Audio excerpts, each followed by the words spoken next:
नमस्कार मंडळी, गावाकडच्या वाटा या माझ्या यूट्यूबच्या चॅनल माध्यमातून माझी शाळा माझी आठवण या विषयावर अनेक मान्यवर आले, अजून येत आहेत. तर ह्या आपल्या प्रतिभाताई बिवलकर यांना आज मी भेटण्यासाठी आलो आहे. नमस्कार. तर त्यांच्याबद्दल सांगायचं झालं तर डोंबिवली ही सांस्कृतिक आणि सामाजिक कार्यासाठी सुपरिचित या सांस्कृतिकतेचा वारसा जपणाऱ्या प्रतिभावंत प्रतिभाताईंचे नाव आवर्जून घ्यावे लागते. वडील पोस्टात असल्याने सतत होणाऱ्या बदलामुळे प्रतिभाताईंचे शालेय जीवन आणि शालेय शिक्षण मालवण, राजापूर, फोंडाघाट, कोल्हापूर येथे अशा विविध ठिकाणी झाले. रत्नागिरी येथे त्यांनी कला शाखेतून आपले शिक्षण पूर्ण केले. शाळेपासून विविध कला जपणाऱ्या प्रतिभाताईंनी लग्नानंतरही त्यात खंड पडू दिला नाही.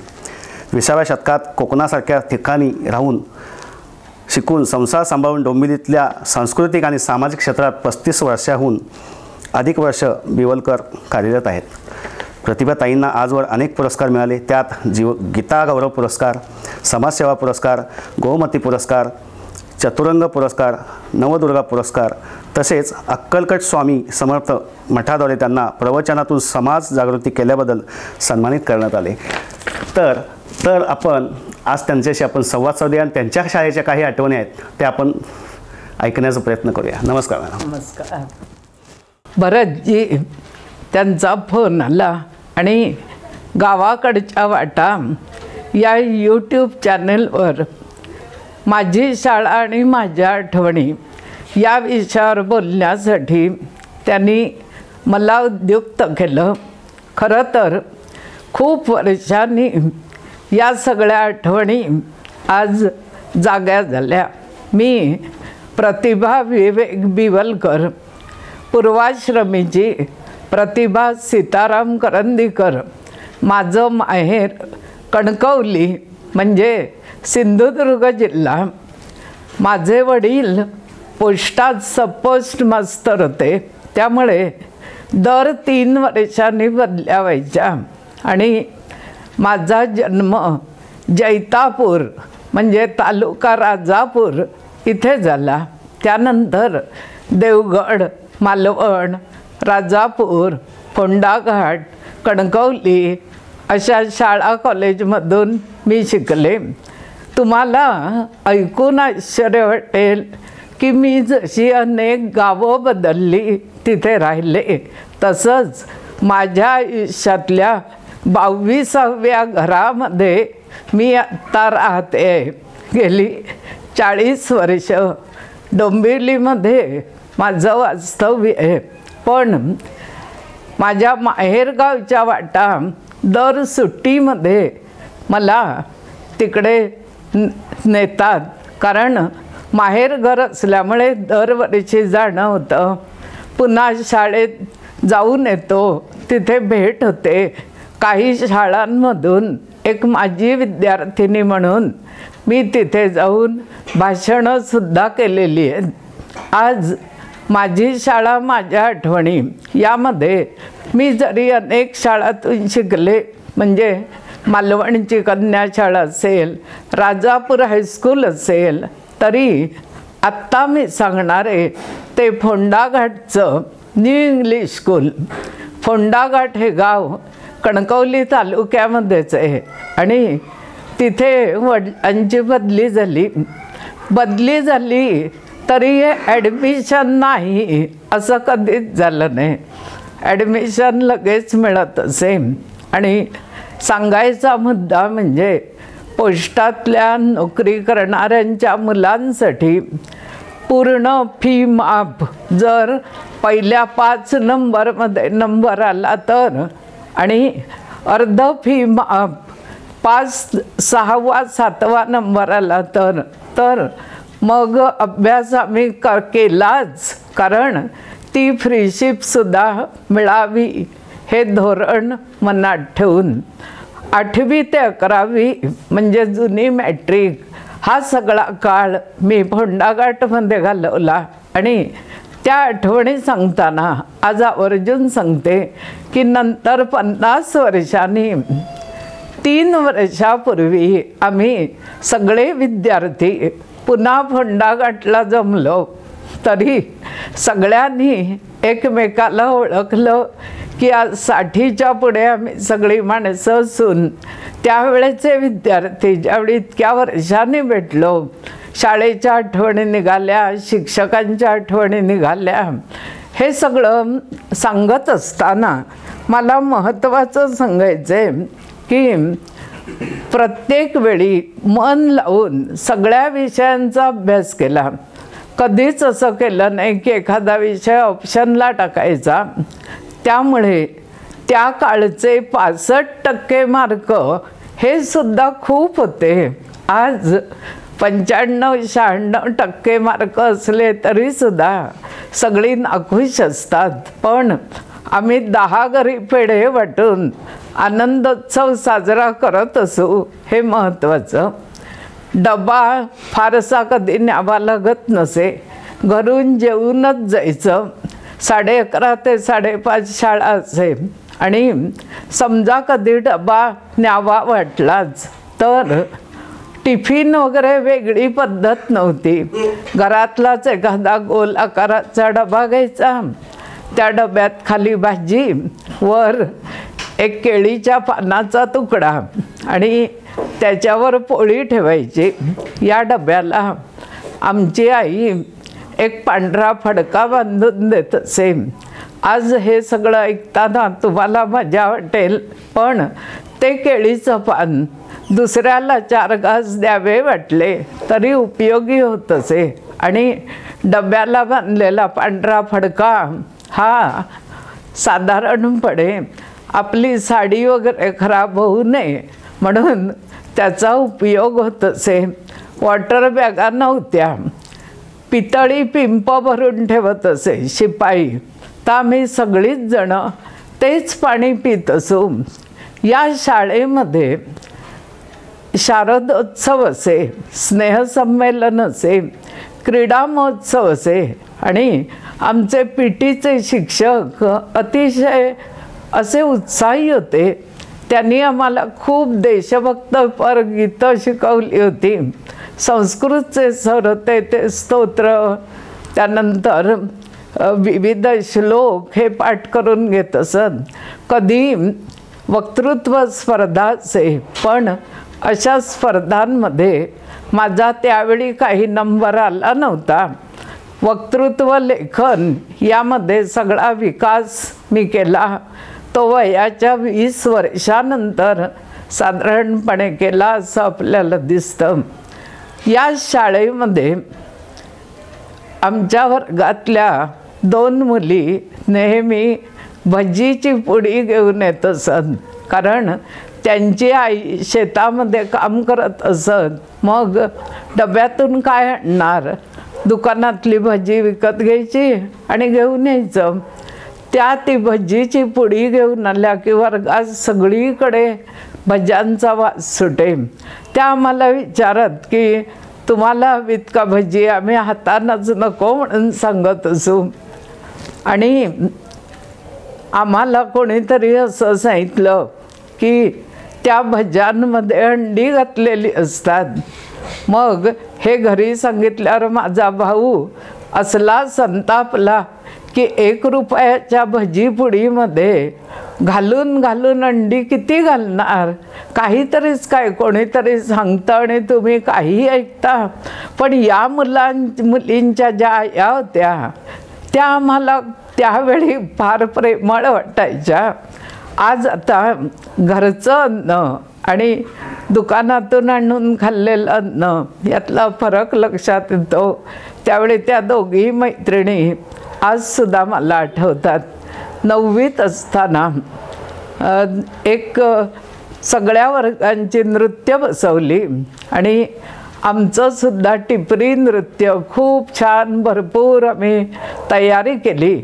प्रत्यक्ष स्नेहसंमेलनाच्या दिवशी काय झालं कोण जाणे, 2 मिनिटातच पडदा खाली घ्यावा लागला, कारण आमच्या टिपऱ्यांचा ताल चुकला आणि मध्ये जो गोफ विणण्यासाठी लावलेला होता तो काही उलटा सुलटावून विणला जाईना. आम्ही खूप सांगितलं की आता शेवट तरी आम्हाला पुन्हा नृत्य करू द्या आणि आम्हाला काही नृत्य करू दिलं नाही. त्यानंतर मी कधीही नृत्य हा प्रकार केला नाही.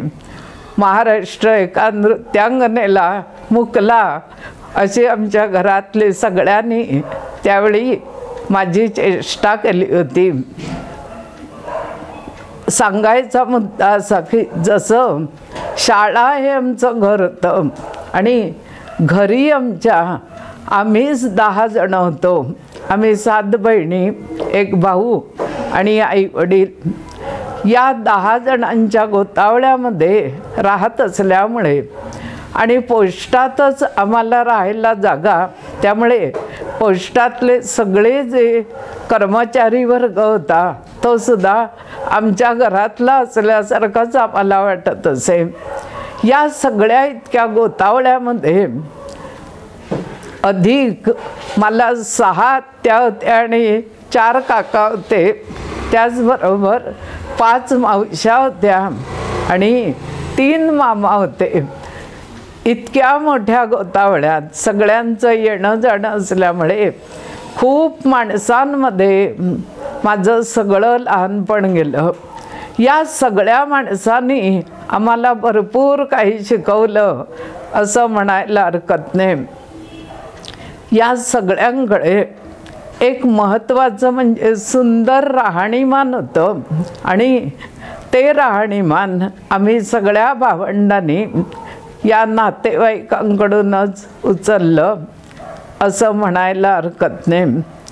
चांगलं राहायचं, चांगलं घरी बनवून काय ते खायचं आणि कधी फिरायला जावं वाटलं तर आनंदानं फिरून यायचं. मी खूप फिरले. वडील पोस्टमास्तर होते म्हणून आणि नंतर माझे मिस्टरसुद्धा विविध ठिकाणी ते कामाच्या निमित्तानं जात किंवा दिल्ली, कलकत्ता, मुंबई या ठिकाणी आम्ही वास्तव्य करून राहिलो. त्यांच्या पण अशा बदल्यांमुळे मला अनेक गावं पाहता आली आणि मी आजसुद्धा सांगते की जे मी इतकं लेखन केलं त्या लेखनासाठी पुस्तकं जशी वाचली तशीच अनेक माणसं मी वाचली आणि त्या माणसांमधले चांगले कोणते गुण असतील ते मनात ठेवले. वाईट गुणांचा कधीही कुठेही उच्चार मी केला नाही. दुसऱ्याची नक्कल करणं किंवा दुसऱ्याला काही टोचून बोलणं हे मला कधी जमलं नाही. आमच्या घरी इतकी पाहुणे मंडळी येऊन जायची, पण माझे आईवडील त्या माणसांबद्दल ती एकदा निघून गेल्यावर कोणत्याही प्रकारचं मतप्रदर्शन ती करत नसत आणि त्यामुळे आम्हालाही तीच सवय लागली. 8 मुलांना वाढवणं एका पोस्टमास्तरच्या घरात हे त्या काळी खरोखर कठीण होतं, पण उच्च विद्या विभूषित करून आम्हाला सगळ्यांना असं सांगितलं होतं की शिक्षण पूर्ण झालं की लग्न करा आणि लग्न झाल्यानंतर तशीच काही परिस्थिती निर्माण झाली तर तुम्हाला त्या शिक्षणाचाच उपयोग होत असतो, बाकी कोणताही उपयोग होत नाही. आणि या गोष्टी आम्ही लक्षात ठेवल्या की 50-60 वर्षापूर्वींचे माझ्या आईवडिलांचे विचार आजसुद्धा सगळ्यांनी लक्षात ठेवण्यासारखे आहेत. तुमच्या घरातलं फर्निचर कसं, तुमच्या अंगावर दागिने किती याच्यापेक्षा सुद्धा तुमच्या घरात पुस्तकं किती आहेत, तुम्ही काय शिकलात, तुम्ही समर्थ आहात का. एक मजेची गोष्ट तुम्हाला सांगते की या फोंडाघाट हायस्कूलमध्येच आणि त्याच्या आधी राजापूर हायस्कूलला पण शिकत असताना 2 पर्यायी विषय होते मुलींना. एक होता शिवणकाम आणि दुसरा होता संगीत. मला आवाजाची देणगी नसल्यामुळे मी शिवणकाम हा विषय घेतला आणि 9वी पर्यंत या शिवणकामामध्ये अनेक प्रकारचे छोटे मोठे कपडे आम्हाला शिवायला आमच्या बाईंनी शिकवलं. आम्ही त्यावेळी प्रत्येक टीचरना बाई असं म्हणत असू किंवा सर. आता नाव घेऊन आपण साधारणपणे मॅडम म्हणतो, तर ते शिवणकाम मी पुढे आईनं मला कपडे कसे बेतायचे शिकवलं आणि शाळेत शिकवलेलं शिवणकाम मी गेली 55 वर्ष माझे स्वतःचे ब्लाऊज शिवते आहे. आणि लहान मुलांसाठी जे कपडे लागतात ते सुद्धा हौसेनं मी शिवत आले, दुसऱ्यांना देत आले. हा शाळेतलाच एक उपयोग आहे. दुसरं म्हणजे गेली अनेक वर्ष मी माझी बाग डोंबिवलीत सुद्धा सजवली आहे.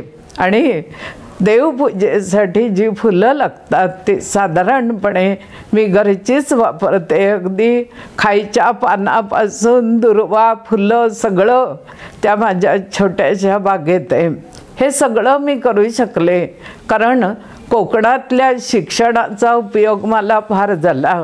आज भगवद्गीता, ज्ञानेश्वरी, गीतारहस्य किंवा जैमिनी अश्वमेध, कवी कालिदास, गणेश पुराण असे सगळे विषय हाताळत असताना मला भगवद्गीतेच्या 6व्या अध्यायातला 5वा श्लोक आवर्जून आठवतो आणि तो मला तुम्हालाही सांगावासा वाटतो. तो श्लोक आहे, उद्धरेत आत्मनात्मानं नात्मानं अवसादयेत.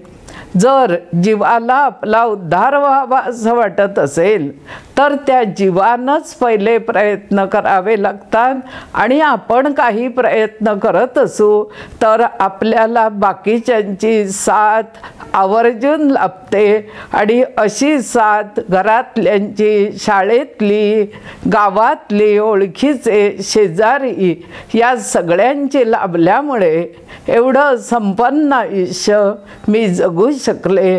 हेच मला आज या ठिकाणी सांगायचं होतं. अजून जर थोडक्यात काही सांगावं वाटलं तर लहानपणीच्या ज्या आठवणी असतात त्या आपल्याला दर सुट्टीमध्ये गावाकडे घेऊन जातात. आणि आपण जरी गावापासून दूर राहत असलो तरी ती माणसं आणि त्या आठवणी कधीही आपण सोडू शकत नाही.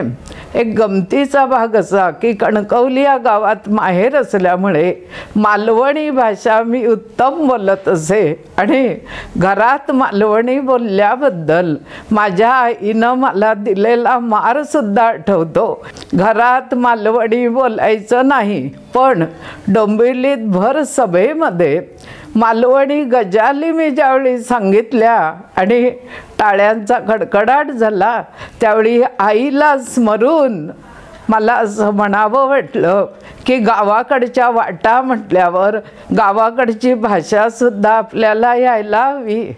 मुलांनो, नुसतं परीक्षा देण्यासाठी अभ्यास करू नका, तर तो अभ्यास पुढे आपल्याला उपयोगी पडेल हे महत्त्वाचं बघा. तसंच आपल्याला भेटणारी जी माणसं आहेत त्यांच्याकडून सुद्धा आपण काही ना काही शिकत असतो. म्हणून तुम्ही सुद्धा सगळ्या माणसांमध्ये वावरण्याचा प्रयत्न करा.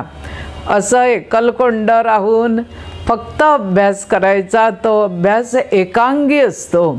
चहूबाजूने अभ्यास करण्यासाठी हा निसर्ग, आपली माणसं आणि आपली शाळा या सगळ्यांना धरून तुम्ही राहायला हवं.